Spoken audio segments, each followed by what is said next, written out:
the inestimable value of our federal union is felt and acknowledged by all. By this system of the United and Confederated States, our people are permitted collectively and individually to seek their own happiness in their own way, and the consequences have been most auspicious. Since the Union was formed, the number of the states has increased from 13 to 28.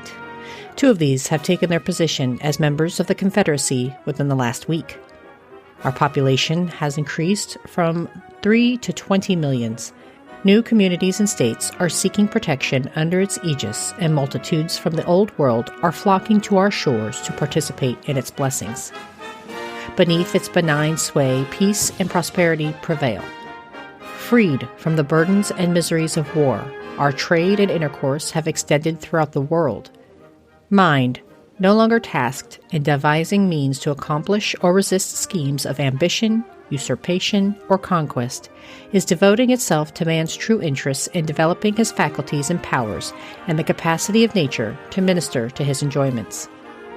Genius is free to announce its inventions and discoveries, and the hand is free to accomplish whatever the head conceives, not incompatible with the rights of a fellow being. All distinctions of birth or of rank have been abolished. All citizens, whether native or adopted, are placed upon terms of precise equality. All are entitled to equal rights and equal protection. No union exists between church and state. The perfect freedom of opinion is guaranteed to all sects and creeds.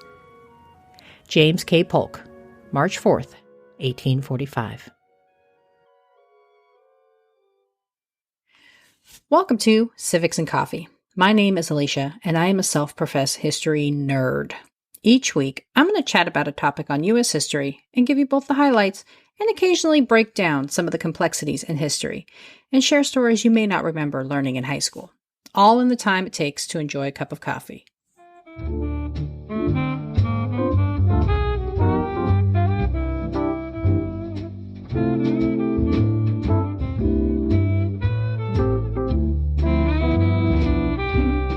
Hey everyone, welcome back. A couple weeks ago, I shared the history of one of the most iconic educational institutions in the United States, the Smithsonian. In that episode, I mentioned it was 11th President James Polk's signature that established the museum. James Polk, like many political figures, is a complicated and nuanced man. Depending on the historian, Polk is either the smartest, most savvy political mastermind of his generation, or a president who missed several opportunities. So, this week, I'm diving into the presidency of James K. Polk. How did he become known as the first dark horse in American politics? And what does his administration tell us about the state of the nation? Grab your cup of coffee, peeps. Let's do this. The quote at the beginning of the episode is from Polk's inaugural address on March 4th, 1845. Polk assumed office as the country was in the throes of manifest destiny, and his support of expansion was a significant factor in his election. But before we dive into all of that, exactly who was James Polk? Born on November 2nd, 1795, James Knox Polk was the first of 10 children born to his planter family in a log cabin in North Carolina. Polk's ancestors arrived along the shores of the burgeoning republic in the 1720s, and both of his grandfathers fought in the American Revolution. At the age of 10, the family picked up stakes and moved west, joining paternal grandfather Ezekiel Polk to make a new home in Maury County, Tennessee. The family acquired thousands of acres of land and enslaved individuals, claiming nearly 50 at the high point.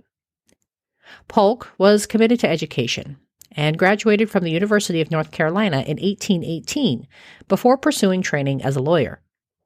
He met, fell in love with, and married Sarah Childress on January 1st, 1824. Polk was deeply interested in politics and ran for a seat in the United States House of Representatives.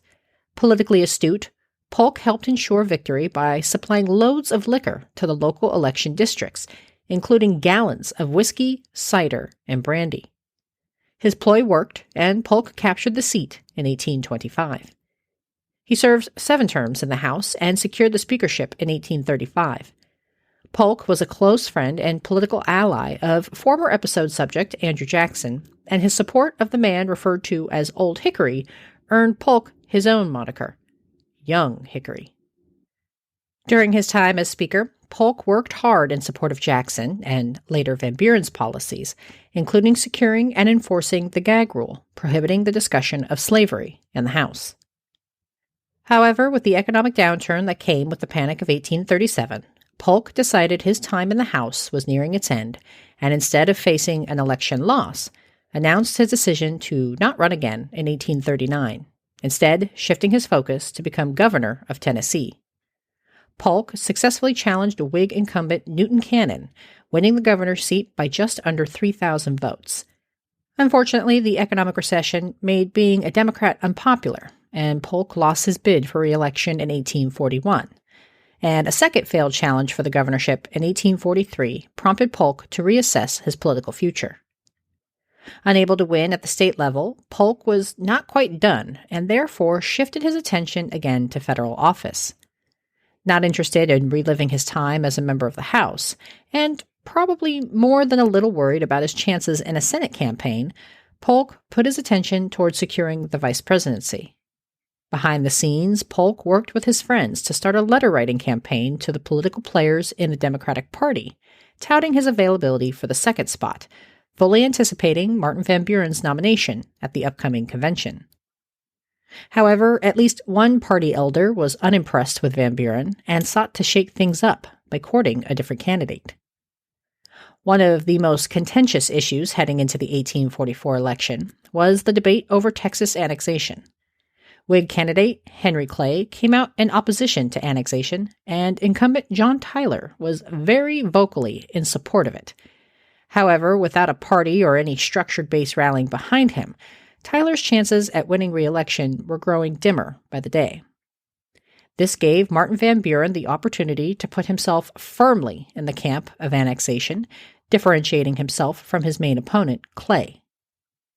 Nervous about losing his supporters in the Northeast, however, made Van Buren come out against Texas annexation, which only angered Old Hickory. Polk's longtime political ally and friend, Andrew Jackson, requested Polk make his way to the Hermitage as quickly as possible. The two met on May 13, 1844, and Jackson made it plain that Van Buren no longer held his trust or support, and that he believed Polk should consider running for president, not vice president. It was only after Jackson's intervention that Polk began to reconsider his pursuit of the second office, writing to a friend, quote, General Jackson says the candidate for the first office should be an annexation man, and from the Southwest, and he and other friends here urge that my friends should insist upon that point. I tell them, and it is true, that I have never aspired so high, and that in all probability the attempt to place me in the first position would be utterly abortive. End quote. However, according to Polk biographer and historian Walter Borneman, this may have all been a bit of false modesty. As he writes in his treatment of the president, quote, Polk's assertion that the vice presidency was his ultimate political goal is inconsistent with every political move he made from his first election as clerk of the Tennessee Senate. End quote. Considering Polk was only 48 in 1844, Borneman contends that it would be uncharacteristic of someone with Polk's astute political knowledge to limit himself to a position that, by and large, held little political clout. Furthering his argument, Borneman points to a letter written by Polk where he seemed to wink at the potential for securing the nomination, writing, quote, I aspire to the second office and should be gratified to receive the nomination, and think it probable that my friends may be able to confer it upon me. I am, however, in their hands, and they can use my name in any way they may think proper. End quote. Basically, Polk was hedging his bets. As long as Van Buren was still in the race, he did not want to appear overeager, but should the chain of events lead to his nomination, he would accept it. Whatever the story, heading into the 1844 Democratic Convention, James Polk remained publicly in support of Martin Van Buren. However, expansionist fever ruled the day, and Van Buren was unable to capture the 2/3 of the votes cast, a requirement to securing the nomination. Tired and without a candidate after 7 ballots, the convention took a break, and some political maneuvering identified the as-yet-mentioned Polk as a solid compromise candidate. Finally, on the ninth ballot, James K. Polk was nominated as the Democratic candidate for president. Upon receiving the news on July 6th, Polk worked to undercut his political opponent Henry Clay, announcing he would only commit to serving a single term. While it may seem odd for a candidate to limit their potential so early in the election process, Polk's announcement helped neutralize the Whig criticism of potential presidential overreach. Remember, Jackson was referred to as King Andrew, and the Whigs, as a party, believed power should be leveraged mainly by Congress, not the president. It also meant that, if elected, Polk could spend significant political capital to accomplish his goals, without worrying about saving anything for a re-election bid. Polk's nomination, as a man pulled from relative obscurity considering his two-time loss for governor, helped certify him as a political dark horse. This title would become permanent once the votes for president were counted and Polk declared the winner by the thinnest margin in United States history. The deciding state, New York, went for Polk by just 5,000 votes, putting him over the hump with the state's 36 electoral votes. Turning back to his inaugural address, it is clear Polk understood the country was going through a phase of massive expansion and was enjoying an extended period of peace, and used his speech, in part, to tout the beliefs of being in such a position. Polk was focused on 4 key goals during his administration: securing access to Oregon, reestablishing an independent treasury, acquiring California from Mexico, and reducing tariffs. These efforts would throw Polk's administration into the deep end of 4 hot-button issues: expansion, slavery, banking, and taxes. The same issues that plagued mentor and predecessor, Andrew Jackson. For Oregon, Polk sought to obtain total control of the area, which had been shared with Great Britain since 1818. Polk requested Congress to pass a resolution notifying Great Britain of the United States' intention to terminate the joint occupancy agreement, as agreed upon by both parties in a prior treaty. The House successfully passed the resolution on February 9, 1846. The Senate, however, was another matter entirely. Many with expansionist fever pushed for the United States border to run along the 54 degrees and 40 minutes north parallel, even turning it into a slogan, 54, 40, or fight. They wanted assurances the entire region would come under U.S. control.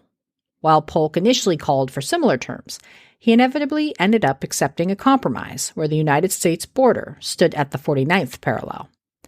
Polk, rapidly headed towards an armed conflict with Mexico over Texas and California, was likely hesitant to start 2 wars over territory, especially considering Great Britain was open to negotiations.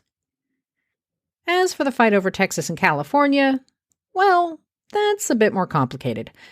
So much so that I decided to dedicate an entire episode to the conflict, so you will have to come back to hear all about it. However, I think even the smallest of history students know that when all was said and done, the United States, under James Polk, acquired quite a bit of territory, more than 1 million square miles. During Polk's administration, 3 states were added to the Union: Texas in 1845, followed by Iowa in 1846, and Wisconsin in 1848. Not to mention the territories that would later become California, Arizona, Utah, Nevada, and Washington, just to name a few. Polk also established the Department of the Interior, which brought the Bureau of Census, General Land Office, Bureau of Indian Affairs, the Patent Office, and the Pension Office under one department. He also successfully reestablished an independent treasury, lowered tariffs, and signed legislation establishing the Smithsonian. Needless to say, his administration was quite busy. As he promised prior to his election, Polk retired after his first term as president. However, Polk wasn't quite done making history, dying a short 3 months after his tenure of office, thus making his the shortest presidential retirement in history, as of this recording in 2023. Upon vacating the White House, Polk and his wife Sarah embarked on a robust tour of the southern United States before retiring to their estate, nicknamed Polk Place. While touring the South, the president was celebrated widely with hundreds of people enthusiastically welcoming the former politician and his wife. However, the Deep South was in the midst of a cholera outbreak, which took the lives of several Americans, including a few who were traveling on the same vessel as Polk. He too became ill along the journey, taking a respite from the tour for a few days. After a doctor assured him he was cholera-free, Polk continued on with the tour, ending with a large celebration in Nashville on April 2nd. However, by June, the former president was sick again, and despite the best efforts of medicine at the time, James Polk died on June 15, 1849, at the age of 53. His supposed last words were spoken to his wife Sarah and were, quote, "I love you, Sarah. For all eternity, I love you." End quote. His body was initially buried at a specific cemetery due to his death being caused by an infectious disease. In 1850, his body was moved to a family tomb on the grounds of Polk Place, per his final wishes. Also included in his final wishes was that Sarah manumit their slaves upon her death. As I will discuss further when I cover Sarah Polk, this was another 4 decades away. Both James and Sarah Polk were moved from their family tomb in 1893 to Tennessee's Capitol building in Nashville. Apparently, this move was the result of a disagreement about Polk's will, causing the court to invalidate the document and prompting the transfer of the deceased former president and his spouse. The Polks remained buried along the eastern lawn of the Capitol ever since, but it seems as though they may be moved once more. In recent years, legislators have debated whether the Polks should be transferred from the Capitol building to his childhood home in Columbia, Tennessee, where there is a museum and historic grounds in his honor. Opinions are mixed, and it appears as of right now, the Polks are safely ensconced within the Capitol Gardens, but who knows what the future may bring. A president who accomplished the goals he set for himself, James Polk can be viewed as a wise and capable politician. However, critics point to his failure to recognize the ever-growing divide in the country over slavery as a reason he should not be celebrated, arguing his actions over securing Texas and California helped expedite the internal fracture of the nation and the Civil War. Wherever you land, I think it's safe to say the United States might look very different if it wasn't for Polk's presidential actions. Adding over 1 million acres of land and overseeing the admittance of several states, Polk embodied the manifest destiny fever of the time and forever shaped the country's landscape. If you've been enjoying the show, please consider a rate and review.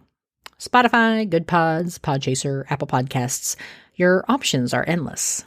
5-star reviews is a free way to boost the show and get it out there to more history fans.